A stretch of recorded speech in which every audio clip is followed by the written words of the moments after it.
everybody. We're going to get started in a few moments. We're going to let a few more people trickle in.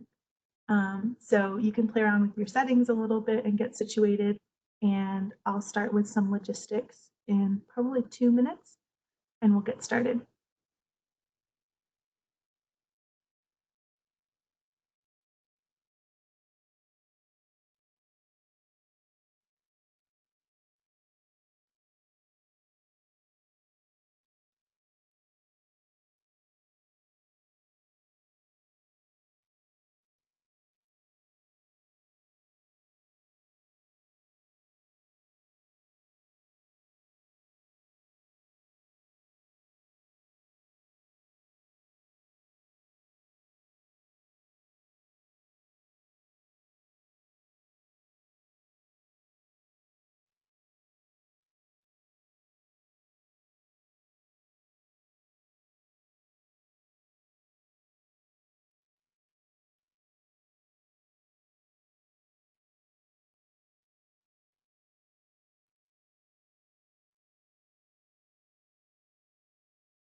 Okay, we did a quick check-in in the chat to see where some folks are here from. I'm reporting from Arlington. Looks like we've got folks in Seattle, Alexandria, someone else said Chevy Chase, Maryland, a couple Alexandria folks.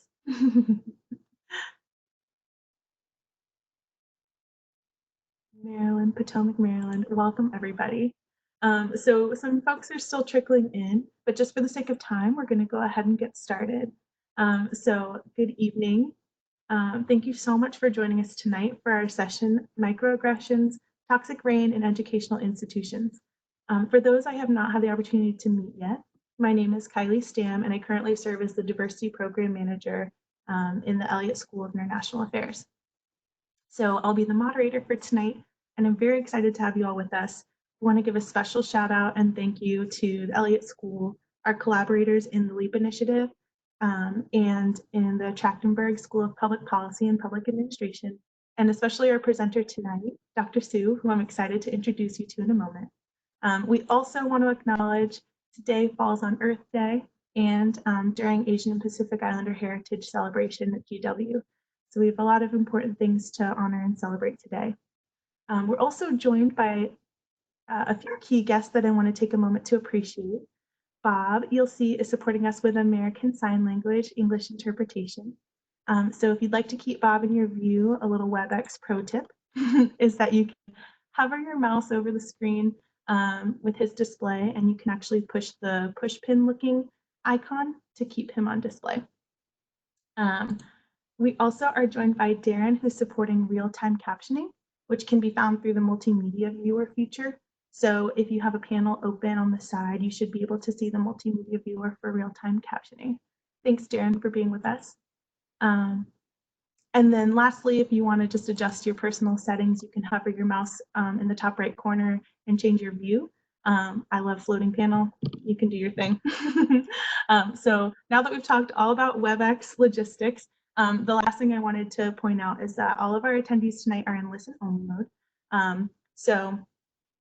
You should be able to see us and hear us, but if you want to engage with us, you can submit questions through the Q&A feature. There's a little question mark icon, or you can click the 3 dots for more options to submit a Q&A. And we'll have questions at the end of the session tonight after Dr. Sue's presentation. So thank you again. That was a lot of logistics. And I noticed while I was talking, we got some more folks from across the country. We've got representation from Brooklyn, Arizona, Michigan, Central Kentucky. So thanks everybody for joining us from all over.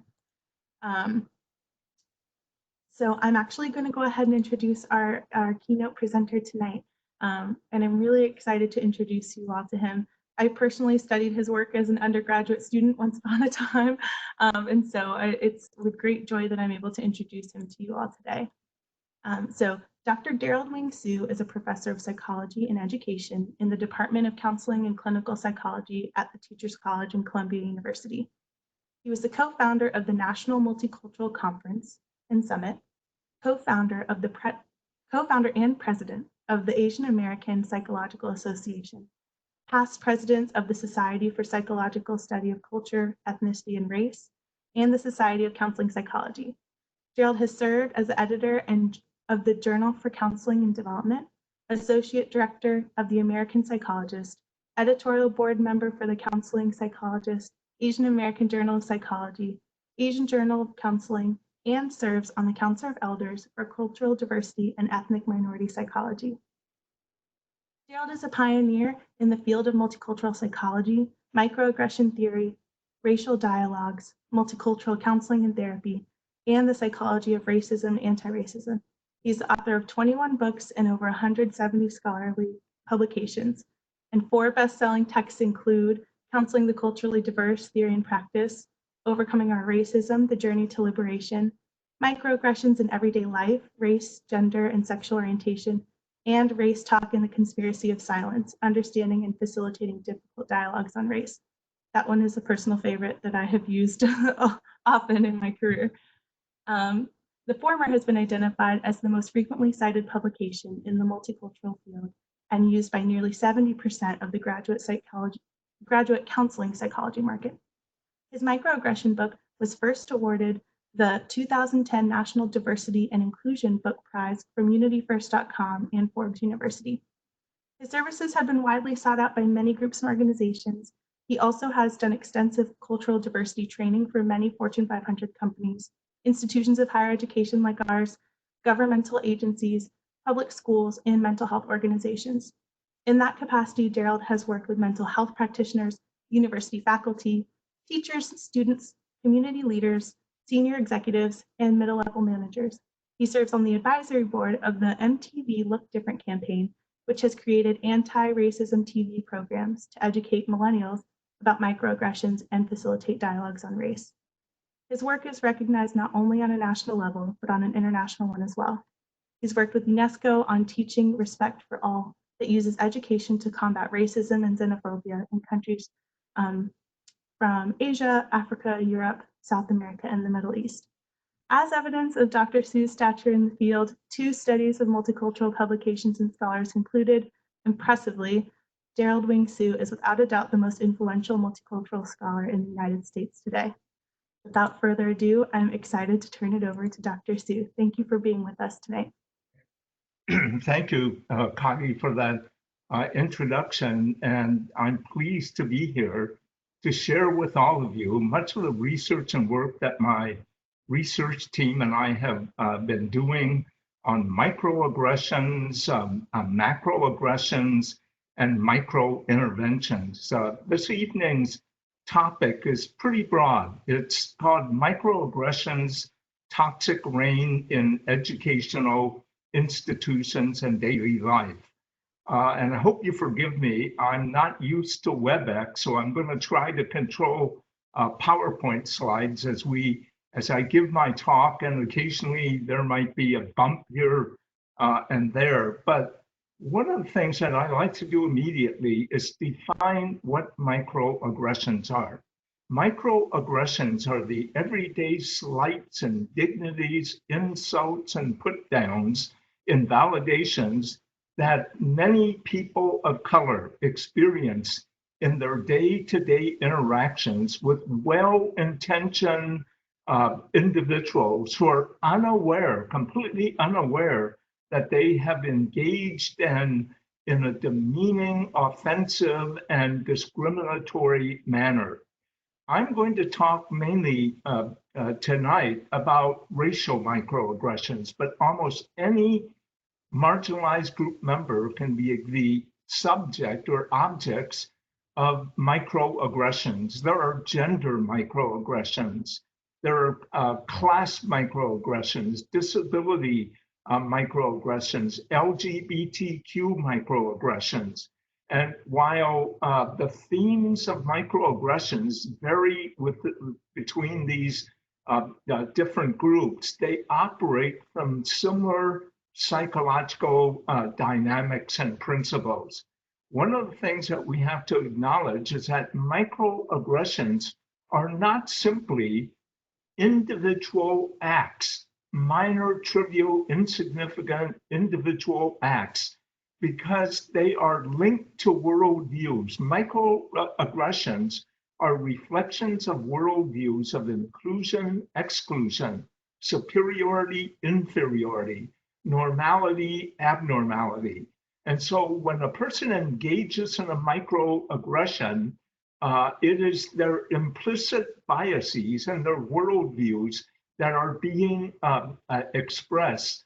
And the problem is that the well-intentioned individual is indeed unaware and completely the microaggression and meaning of it is invisible to them in terms of their functioning here. Now, one of the things that I want us to look at very quickly is this whole issue of microaggressions. And there really are 3 books. If you're interested in the content of what I'm talking about today, the one on the far right of the slide, Microaggressions in Everyday Life, is the one that most people use as a basic resource to understand microaggressions. This year, the second edition, the revised edition, is coming out, and it advances much of the thought before. The book on the left, Microaggressions and Marginality, talks about microaggressions within different groups other than people of color. It talks about gender microaggressions, LGBT, religious microaggressions, and so forth. The third book that many of you might be really quite interested in, and it is related to microaggressions. It's called Race Talk and the Conspiracy of Silence. It's related to microaggressions because when we begin to study why is it so difficult for people to honestly dialogue on race, we went into classrooms and into various group settings to observe racial dialogues as they occurred. And what we saw was that almost all difficult dialogues on race was triggered by a racial microaggression in which people were either unaware of it. In fact, many white students and white professors, when a difficult dialogue occurs, they are unable to put their fingers on and describe the racial microaggression that occurs. But students of color and faculty of color are able to put their fingers on it and say, this is what caused the difficulty that occurred here. I dedicate this presentation this evening and almost all of my presentations to Maya Angelou. Many of you are familiar with her writings because she is the voice of those people who are most silenced. There are 2 passages in her poetry that are especially relevant to our understanding of microaggressions. In her poem, Still I Rise, the 2 passages, although she never used the term microaggressions, the 2 passages read like this: "You may write me down in history with your bitter, twisted lies. You may tread me in the very dirt, but still like dust I'll rise. You may shoot me with your words, you may cut me with your eyes, you may kill me with your hatefulness, but still like air I'll rise." Now, what is Maya Angelou talking about? Most people who read this poem, Still I Rise, think that she is talking about the white supremacist, the skinhead, the Klan member, individuals who are white supremacists who would do you harm. And indeed, she does talk about them. But more than anything else, these passages here, she is referring to the everyday, ordinary, well-intentioned white individual who tends to do the greatest harm to people of color. And there are many aspects of these two passages that are important for me to point out. As you can see, she talks about people of color as being resilient. Regardless of the discrimination, bias, and prejudice, she writes, but still like dust I'll rise, but still like air I'll rise. And it is so related to microaggressions in the following way. Let's look at the first line here. You may write me down in history with your bitter, twisted lies.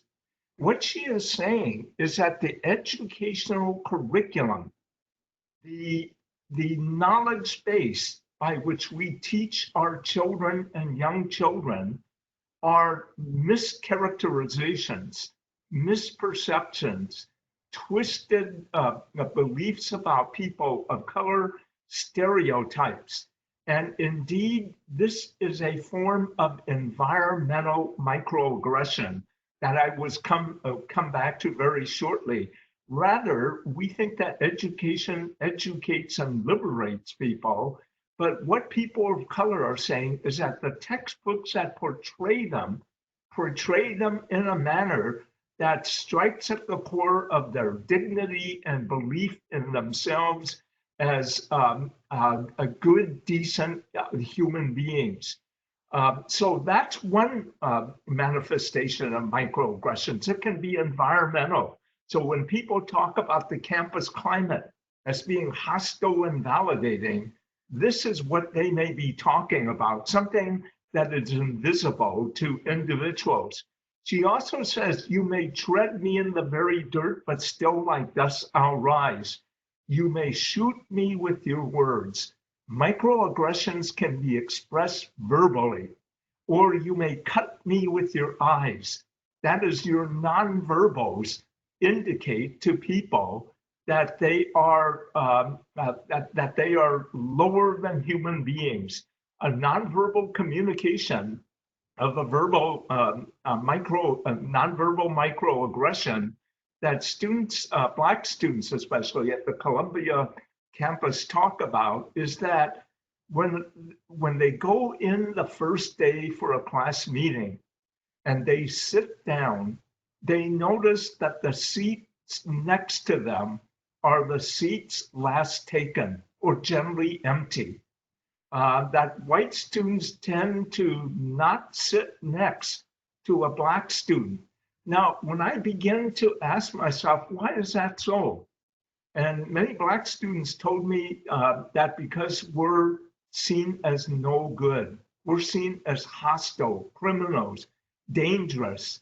And by virtue of them explaining that to me, when I ride the subways now in New York City, if you want to sit down in a crowded subway, look for a Black passenger that is seated, and it is almost inevitable that it is the seat last taken. Again, the indication in that way. So that, microaggressions can be verbal and nonverbal in terms of their interaction. Now, this is an African proverb that I want you all to think about deeply because it is intimately linked to microaggressions and the concept of whether we are dealing with a microaggression or not. Now, here is the African proverb. The true tale of the lion hunt will never be told as long as a hunter tells the story. What this proverb says is that the expression of racism, the story of racism, comes from a predominantly white Western perspective. And that the story that is told to all of us is that racism is bad, all right, but it's a thing of the past, that anyone who works hard enough in this society can succeed, that people of color are oversensitive, they see racism everywhere when it isn't there. The tail by the lion, however, rather than from the hunter, is that racism is alive and well. People of color talk about this, that even if you work hard on this society, you may not accomplish your goals because of external forms of bias and racism.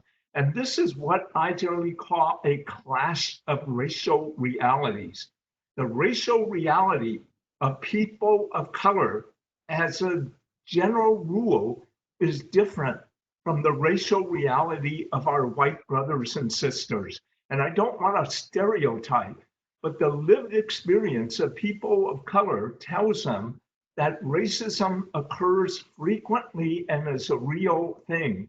For white brothers and sisters who don't live a life of bias and racism, they don't experience it, and thus they don't see it in terms of their lives. Let me give you 3 personal examples that I've experienced as an Asian American. And it's especially really relevant now in terms of COVID-19 and the high rise of anti-Asian sentiment. Even before the virus began to create an anti-Asian backlash, several incidents would happen to me, and they happen to me quite frequently. After giving a verbal keynote or presentation, it is inevitable that an audience member may come up to me and start a conversation. And they'll say to me, Professor Sue, by the way, you speak excellent English. And my response generally is, thank you, I hope so, I was born here. Now, why is that a microaggression? Let's go to the second example, because we'll talk about this very shortly.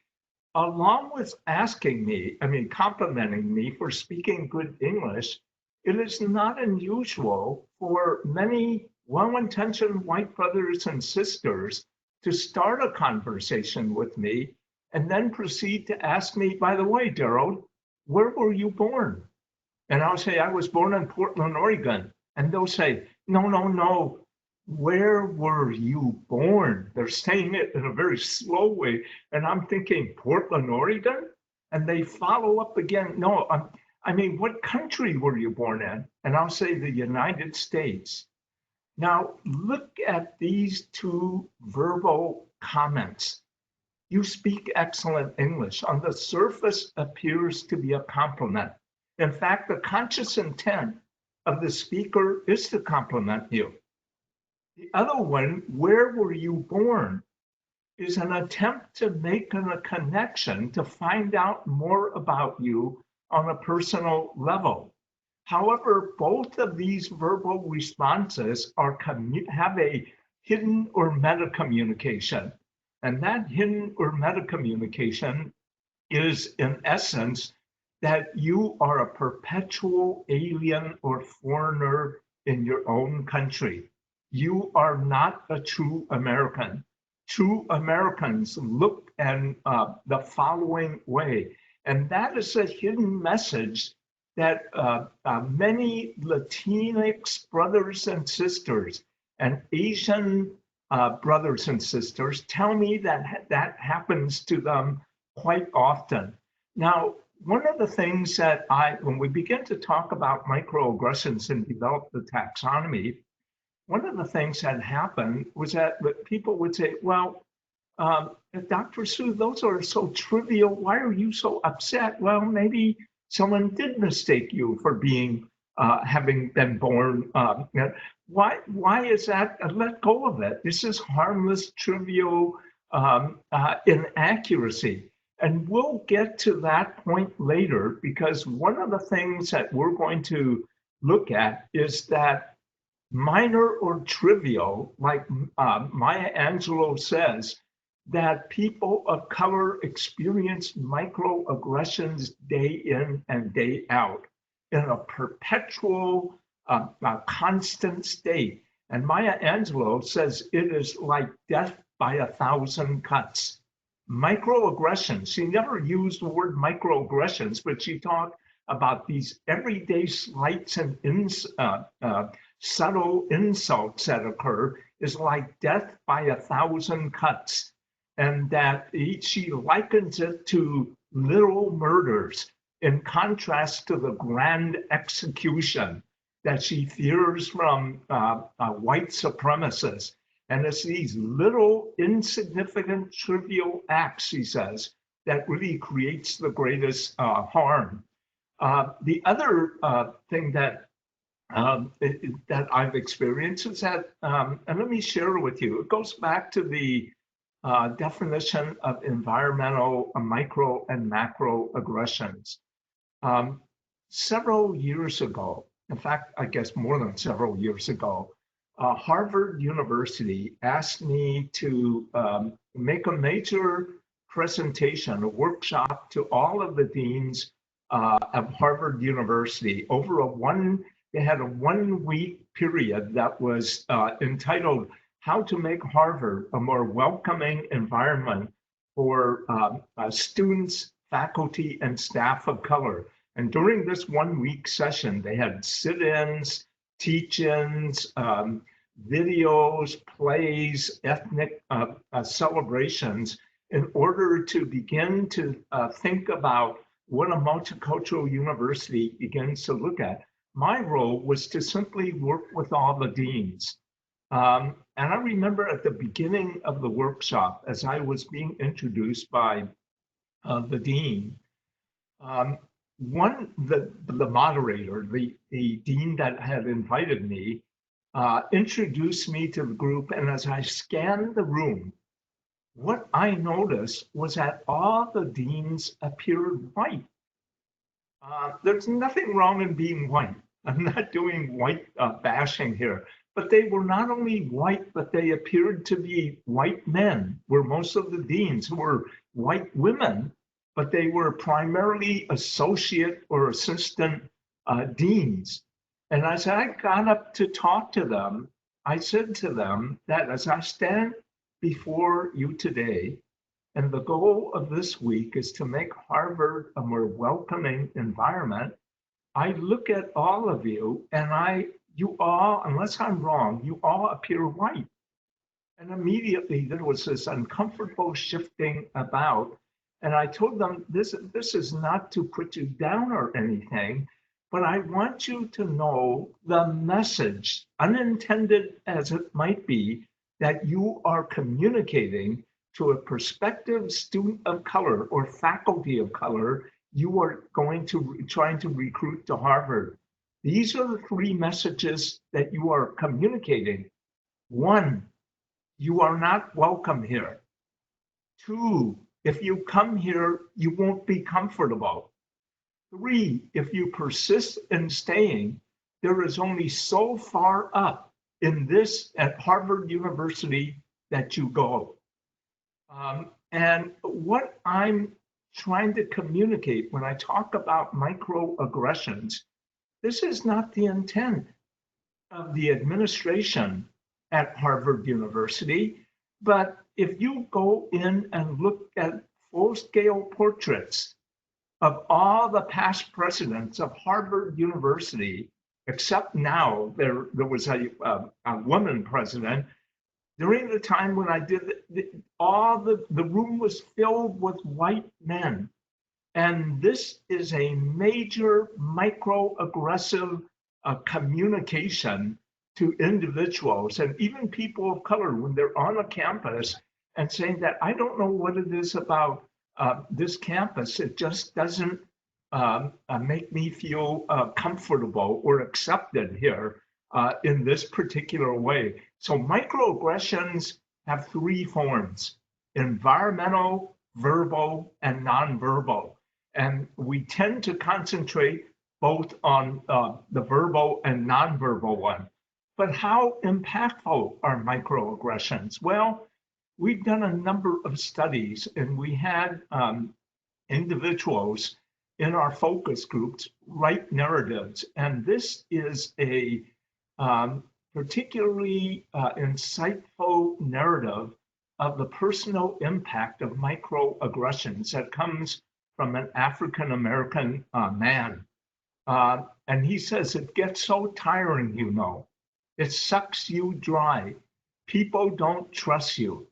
From the moment I, an African American male, wake up, I know stepping out the door that it will be the same day after day.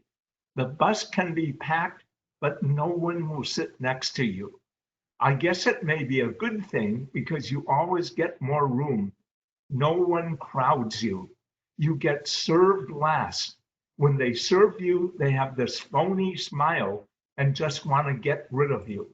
You have to show more ID to cash a check. You turn on the TV and there you always see someone like you being handcuffed and jailed. They look like you, and sometimes you begin to think it is you. You are a plague. You try to hold it in, but sometimes you lose it. Explaining doesn't help. They don't want to hear. Even when they ask, why do you have a chip on your shoulder? Shit, I just walk away now. It doesn't do any good explaining. Now, this is the narrative of an African American man who is bordering on hopelessness. He has experienced a lifetime of microaggressions, macroaggressions, discrimination, prejudice, stereotyping, and feels like he's an outsider. It's almost like there's nothing that I can do in order to make changes. Here is something that I want to show you also, that microaggressions can occur to any marginalized group in our society. This is what women in a corporate male workforce tend to say. She says, every day when I come to work, I do my best to show I'm competent and hardworking. I want that promotion as well. But my male coworkers never seem to recognize that I do so much more than they do. Yet when I wear my hair differently or wear a new dress or sweater, I get remarks. Quote, oh, you look different. I like it. You really look sexy today. What's the occasion? Or that dress really shows off your body well. And she says, what gives them the right to comment on my body anyway? Is it so hard to say you're doing a fine job? That last report was outstanding? Do they even notice? No, only my body and appearance matter to them. What gets me is other women do the same thing, but usually in a negative way. Boy, that's a terrible outfit she has on. It makes her look frumpy. Now, microaggressions are not individual acts. They begin early in life. There's been a series of studies, early studies about, for example, classroom behavior of teachers in elementary school. And what they find was that when teachers ask fourth, fifth, sixth grade students to answer something and all the hands go up, teachers are more likely to call on the male students than the female ones. And the training of who you are, a competent or incompetent person, begins very early in life. The microaggressive message sent to those young female students is that men know the answer. They are more competent and capable. You are a woman, and as a result, you are less likely to be competent, capable, or have the answers. This type of social conditioning through microaggressions occurs very early in life. And this is a series of questions. I don't have time to really get to it, But is life as hard as this Black man describes? Are his reactions and conclusions justified? Notice how angry he was and how frustrated and hopeless in terms of his feeling, and how descriptive he was about the microaggressions he was experiencing. And if he was to tell you that this was happening to him, he says that many well-intentioned white individuals say that he's oversensitive or paranoid, that is not really what's going on. And that is really one of the things that I want to indicate is the clash of worldviews. People of color see the world differently from white individuals. Men see the world differently from women. These are worldviews that are based on gender and race. And the only way, as long as you are encapsulated in your worldview, you really cannot begin to understand the lived reality and lived experience of those who are oppressed and discriminated against. There are a number of microaggressive examples. I did send the PowerPoint to you. I'm not going to have time to cover everything, but this is a listing of examples of racial microaggressions, gender microaggressions, sexual orientation microaggressions, and other socially devalued group microaggressions. And on your own, I want you to look at these so that you can understand that not only is there a conscious message that is delivered, but also a meta communication. When people say that I speak good English, that's a compliment, is a conscious communication. But the hidden meta communication is that you are a perpetual alien in your own country. And one of the things about critical consciousness, to make the invisible visible, each and every one of us really have to begin to be able to understand the hidden meta communications that are so damaging to people of color.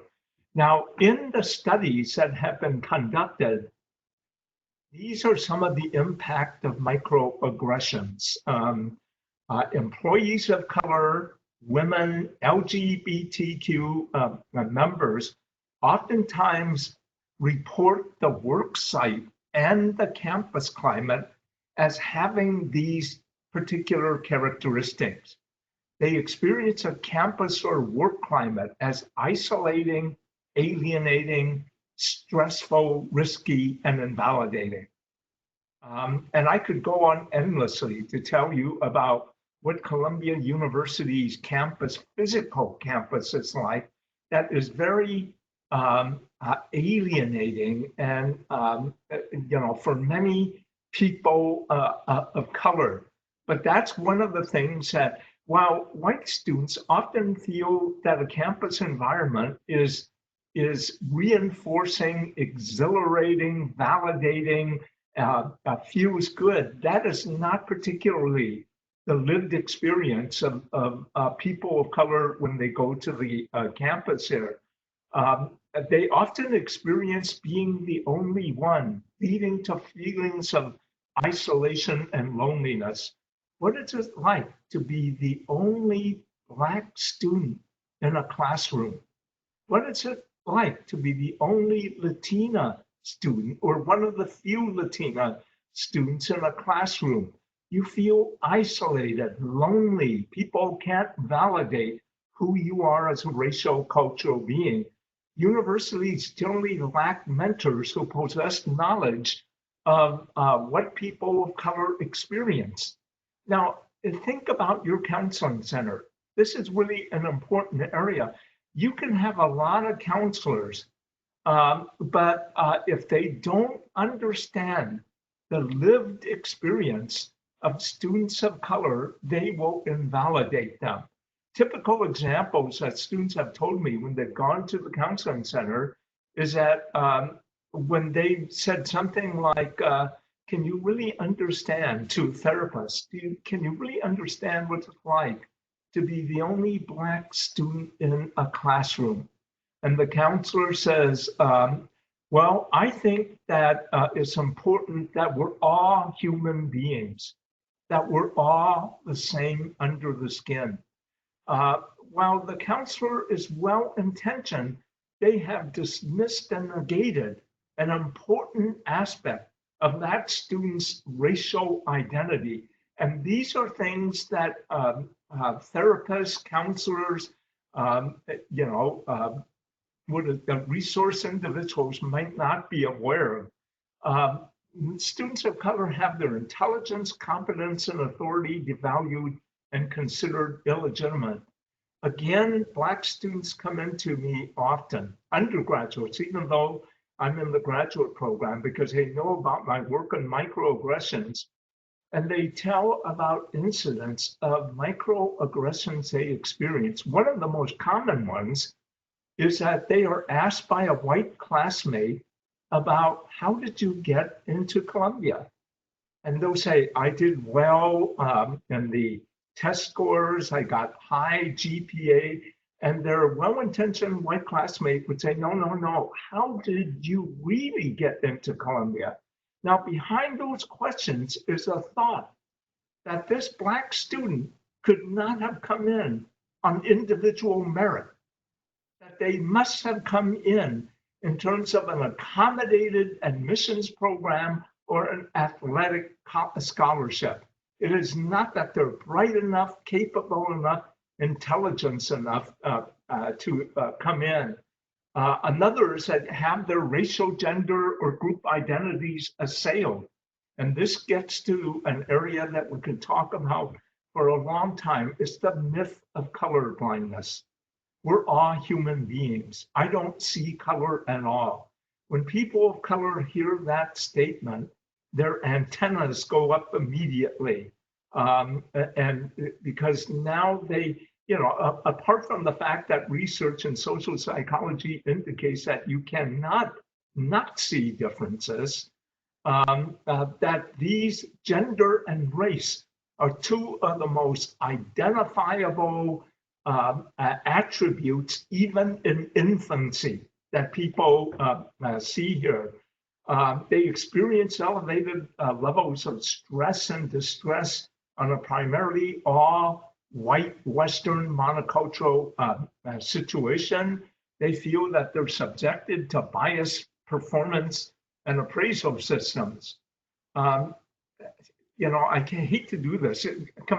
One of the things that happens, especially with international students, is that their cultural dictates indicate that they tend to be less verbal and expressive emotionally and verbally. I don't want to stereotype, but in a classroom environment, that's what happens. If white students and a white professor are unaware, they may mislabel this individual as nonverbal, uninvolved, uninsightful, and so forth. And these are things that are based upon this. They're subjected to biased performance appraisal systems, and they have many more students question their qualifications and credentials. These are all what marginalized group members experience as forms of microaggressions coming out in a number of different ways. There are 6 basic assumptions that I want us to quickly make as we, because I can see that we may not have enough time. To understand microaggressions, you have to accept certain basic assumptions. That, by the way, is borne out by social psychological studies. We've all been socialized into a society in which there is individual, institutional, and societal biases that are correlated with race, culture, ethnicity, gender, and sexual orientation or sexual identity. You know, if you look at the history of the United States, in terms of race relations, it is a history of racism.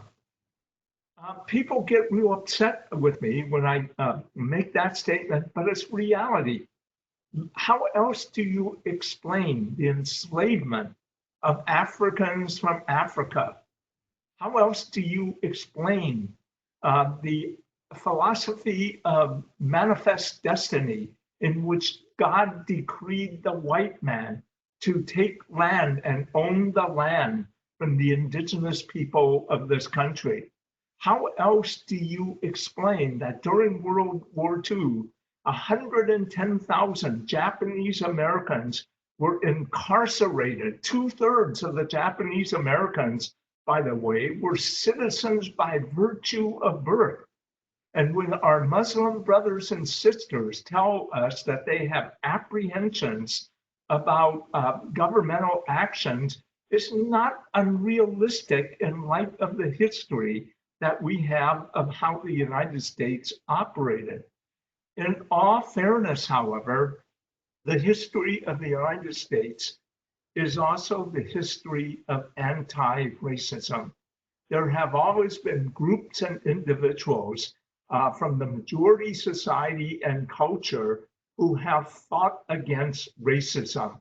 So we admit that as well. Currently, the Poverty Law Center stands as an institution, the teaching tolerance curriculum of well-intentioned white brothers and sisters who have come to the aid and fought racism at the court level and the educational level. Now, what does this mean? Why is this important that we acknowledge the history of the United States? It gets to the second point. None of us are immune from inheriting the racial biases of our ancestors and institutions. And this is scary. This is truly scary. But think of it logically. And let me use myself as an example.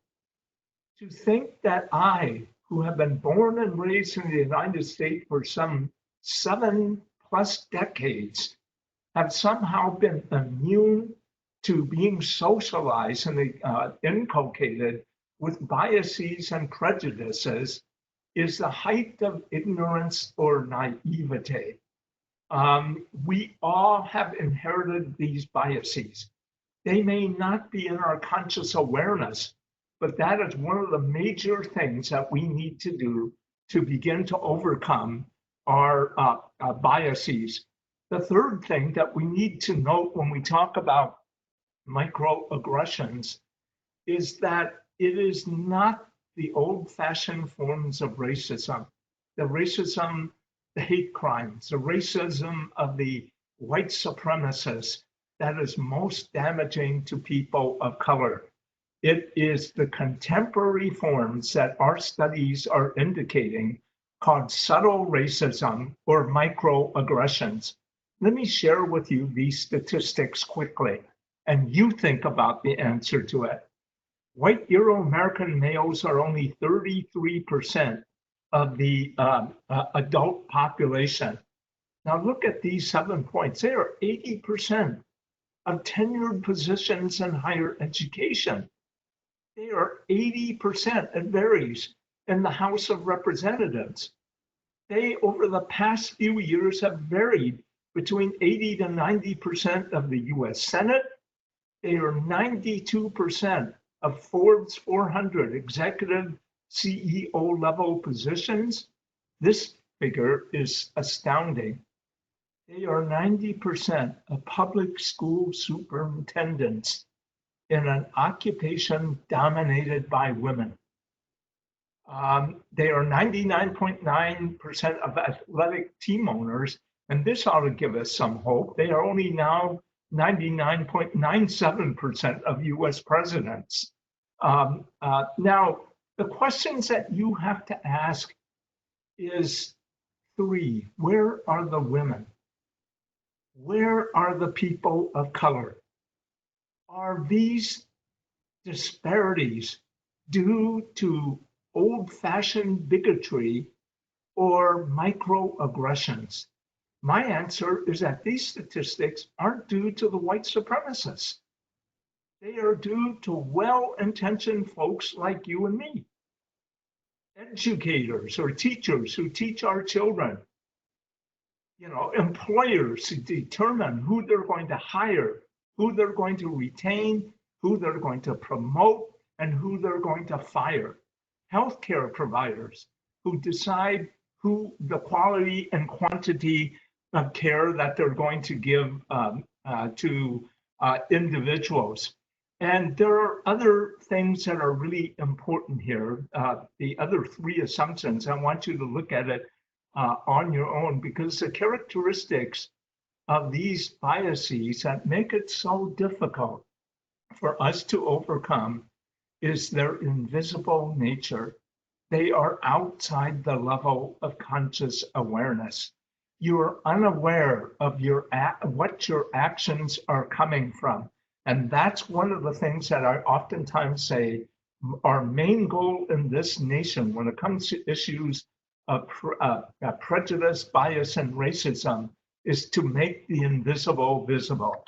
Now, let me now talk about, bring this to an end so that we can have maybe a couple of minutes at least for questions that you may have.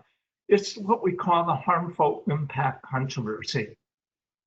Many people, when we first published our taxonomy of microaggressions in the American Psychologist in 2007, many social scientists wrote into the publisher saying that we were making a mountain out of a molehill, that microaggressions are macro nonsense, that indeed we were portraying people of color as weak,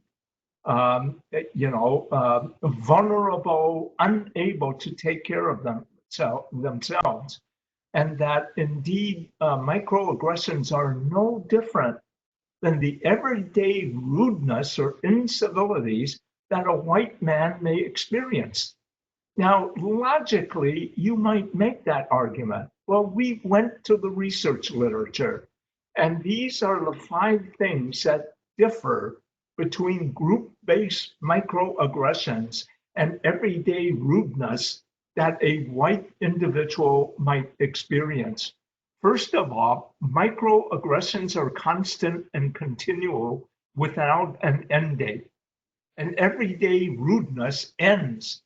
But for people of color, from the moment you awake in the morning, like this, like African American man's narrative, from the moment you awake until you go to sleep, you're subjected to microaggressions. The day that you are born as a person of color until you die is a continual litany of microaggressions. Secondarily, microaggressions are cumulative, and any one may represent the feather that breaks the camel's back.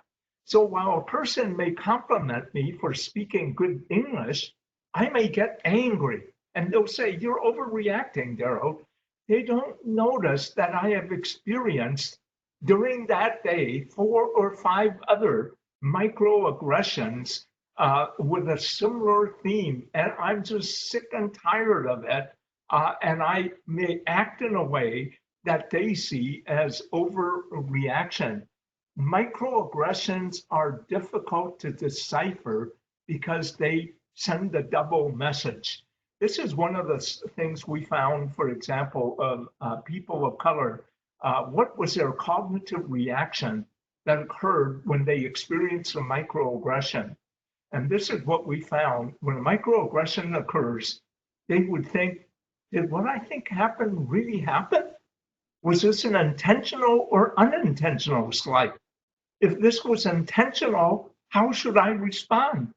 If it's unintentional, how do I respond? If I act this way, what are the consequences? Now, one of the things that you need to understand that is so difficult is that it saps away psychic energy to engage in that type of thinking and dialogue. And if there's a power differential between the perpetrator and the target, it becomes even less.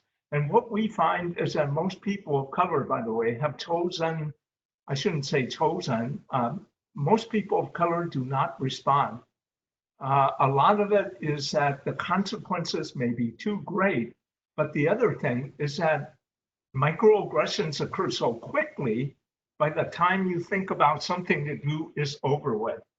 And then microaggressions are constant reminders of a person's second-class status in our society. And like I was saying, microaggressions symbolize past historic injustices that people experience here. You know, I want to, if you get hold of this PowerPoint, this is what the studies indicate, the detrimental actual harm that have been identified in the literature about microaggressions. For example, the first one, increased stress in the lives of people of color. They deny or negate their racialized experiences. And we have a number, we summarize a number of these impactful things, but I really want to go through this quickly and talk about how do we overcome microaggressions. Well, the first step that I indicated earlier is the importance to acknowledge and accept the fact that you are a product of your cultural conditioning and that you are not free of racist attitudes, beliefs, and behaviors. As long as you deny that and use psychic energy, you will be defensive and denying as opposed to self-exploring. And again, these are the things that is important for you to consider, that all of us have been socialized in the society and all of us have these biases. The more you begin to understand what your biases are, when your biases are conscious, you can correct them or control for them. When you're unaware of what your biases, you're going to act out and believe that your actions are well-intentioned and have nothing to do with biases. A second thing is to begin to understand yourself as a racial cultural being by making the invisible visible. You know, if you ask a Black student, what does it mean to be Black? They will tell you. They don't have that difficulty. If you were to ask a Latinx or an Asian American, what is it like to be Asian American or a Latinx individual? They'll might have some hesitations, but they can probably tell you what they think it means. When I ask white students, what does it mean to be white? It creates a dilemma with them. Some will deny it. I'm not white, I'm Irish. I'm not white, I'm Italian. There's an inability to understand that being white or operating as a light-skinned individual in this society is completely different than people who are visible racial ethnic minorities. The third thing is to be open and honest about your vulnerabilities. You know, be open, listen. When the African American man says that, even when they ask me, why do you have a chip on your shoulder? He says, shit, I just walk away now because they don't really want to understand. And that is what people of color have found, that even many white individuals, when they say, well, tell me, and you tell them, they invalidate it. No, that's not really what's happening. Monitor and make sense of your emotional reactions. Why is it that when you go into an elevator as a woman and there's a Black rider, why is it that you all of a sudden clutch your purse more tightly? What emotion? What are those emotions telling you? And can you use it to learn? And the last thing is that everyone commits racial, gender, sexual orientation microaggressions. I have done it many times. How do you act in a way that is not defensive? Don't become defensive. It's how you recover, not how you cover up, that really becomes the element and issue here. And I was going to talk about micro intervention strategies, but I really, at this time, don't have the time to do that. So I'm going to stop there. And Kylie, if you want to field some, let me get this off. Okay, if you, yeah, if there are questions, I'm sorry I talk so much. It's okay. It's very meaningful. I first want to say thank you so much. I know we're right at the 8 o'clock mark. I think we can, for those who can stay for about 5 minutes, I think we have one or two questions, but we understand if some folks will have to depart. One question that came in, Dr. Sue says, do you recommend the bold calling out of microaggressions like at Harvard in a classroom situation? Okay, this was the second part of what I wanted to talk about, which are micro interventions, which are when a microaggression occurs, how do you deal with it as a target, as an ally, or as a bystander who witnesses a microaggression occurring? And there is no one simple answer, but we found in our research, by the way, for those of you who are interested, we published in January of this year a major article on micro interventions, the anti-bias strategies that can be taken to combat microaggressions. And we found that they fell into 4 different categories. One of them was making the invisible visible, making, calling it directly. Hey, John, that's a stereotype, or that's a microaggression, making the invisible visible. The second category that we found was to educate the perpetrator.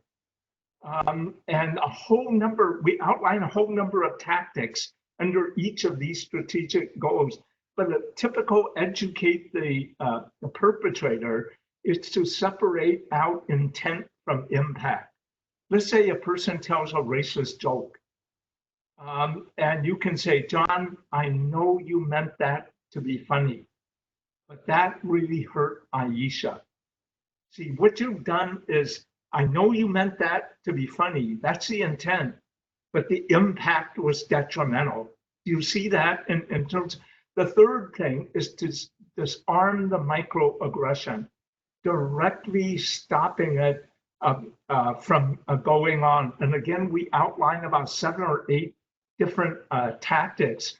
The last category was to seek outside support and authority.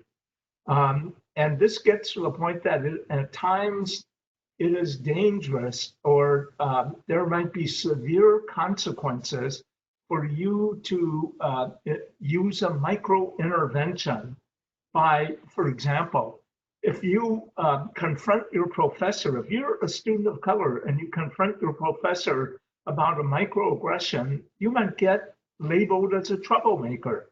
You might get a lower grade. Or if you're an employee of color and you raise that with a manager or supervisor, you can get demoted, not get hired, not get the raise that you had wanted. Worse yet, you could physically be in danger. And this happened, about a year and a half ago, when the anti-Muslim, there was a woman in Portland, Oregon, riding in a bus wearing a hijab. And this man came up and harangued her, telling her to go back to her country. 2 well-intentioned passengers intervened and tried to stop this man from continuing. And what he did was he took out a knife and stabbed them, killed one of them. What I'm saying here, I don't want to discourage people, but always be aware of your environment and be aware of the context by which you're operating, because you have to make decisions in that particular way.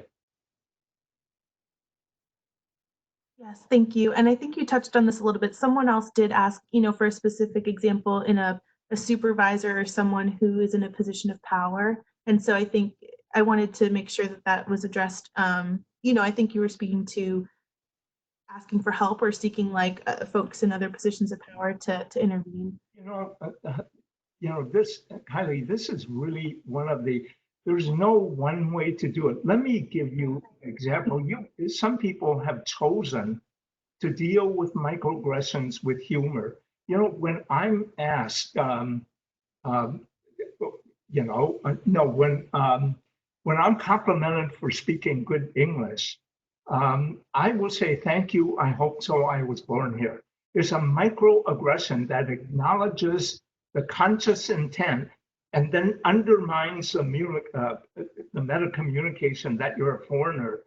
But some people have told me, and we use this as an example, listen to this. Supposing someone comes up to me and says that, Derald, you speak excellent English. And I respond by saying, John, you do too. Do you see it's humor because it's a comeback, it's more forceful. But at the same time, that humor oftentimes makes it more acceptable to the person that you're dealing with. So that it's something that people have to be trained and learn how to deal with. But it's got to be in your repertoire of responses. When I was young and microaggressions occurred to me, I was flabbergasted. I didn't know what to do. I was paralyzed. And when I didn't do anything, I would be so hard on myself. I would say, Derald, you're just a coward. How can you just sit there and accept it and do nothing? I was harder on myself than anyone else could be. And now what we're finding out is that if you put a blood pressure monitor on the people of color and measure their physiological reactions when they experience a microaggression, what they find is that when they act on the microaggression, blood pressure is lower. When they don't act or don't know what to do in acting, the blood pressure shoots to the top because internally you are really upset with yourself. Mhm. Yeah, I appreciate that a lot. And I know we're really tight on time, but this is directly related. So this will be our last question. I apologize we didn't get to everything. I'll try to share a lot of resources, including Dr. Sue's work. But just to your last point, someone asked the question, how can we start to de-internalize the microaggressions? So for example, the person who left the comment said, I identify as a woman and I'll step aside for a man, even if there's no way we can pass each other, or just like some of those internalized things. And someone else asked, like, is the same thing true for economic characteristics? And so I just wondered if you could speak a little bit to that, the internalization, as sort of a closing thought. Internalization, varies all the way from what I call internalized racism or internalized sexism to just automatic responses that aren't a matter of the internalized area. For example, one of the most common, when people in the United States greet one another, they stick out their hands. We don't, it's been so hard for people to break this in terms of COVID-19, but I would say the first step is awareness. You have to be aware of what is happening and going on. And the other one, see, there are three aspects of our personal development that aren't necessarily correlated with each other. One of them I call the cognitive development, that is critical awareness. The other one is emotive development. And the third level is behavioral development. They do not develop at the same time. In fact, we find that cognitive development is generally, in terms of understanding issues of race and sexism, generally far ahead of emotive and behavioral development. When I was young, I My area is multicultural studies, and when I came out of graduate school, I was considered a race expert. And yet, when I first position I had, one of my African American colleagues that was in the office next to me asked me if I would join him after classes at a bar. And I said, yes, be glad to do it. Well, when I went into the bar, I suddenly realized that all of the patrons were Black. And, here am I talking about African American, Asian American stuff. I went into that bar and stood there and felt anxious, scared. I didn't know what to do with my arms. Funny thoughts entered my mind, like, should I stay here or should I leave? Because I couldn't find my friend. But the thing that really got to me was thinking, I wonder if they know I'm not Black. That's, the development has to be holistic. It cannot be cognitive. It has to go through emotive and behavioral practice as well in order for things to change with you. But the first step is to understand yourself as a racial, cultural, and gendered being that will help you overcome this. Thank you, and I appreciate that. I don't know if you have time for this last question that came in. I think this could be the best closing point. It's about the classroom, and I know we have a lot of faculty and students, who are here, and staff who support students. Someone asked, how can white faculty, and maybe it's about faculty with a mostly white classroom, best model inclusion for those in the classroom who are racial and ethnic minorities, or folks from historically underrepresented backgrounds? I think one of the things is to make it part of the topic, make race, culture, ethnicity part of the topic in your classroom. And by doing that, you're modeling your own commitment to what is going on. The second thing is to supplement the curriculum with other reading materials that deal with racial, cultural, multicultural issues. The third thing you can actually do is to ask guest speakers, friends of color to come in to talk about various aspects of race and especially their lived experience. Those are things that I think are important. And I would say that white faculty, in all my work with white faculty, what I find is it's not that they don't want to deal with multicultural issues in the classroom, especially if difficult dialogues occur. It's that they don't know what to do. They're paralyzed. And this is where getting together with a group of other individuals and those with experiences and talking about what happens and how they handled it would be helpful. Dr. Sue, thank you so much. I know we could talk for hours, and I appreciate your time so much. And I appreciate all the participants who stayed through the end.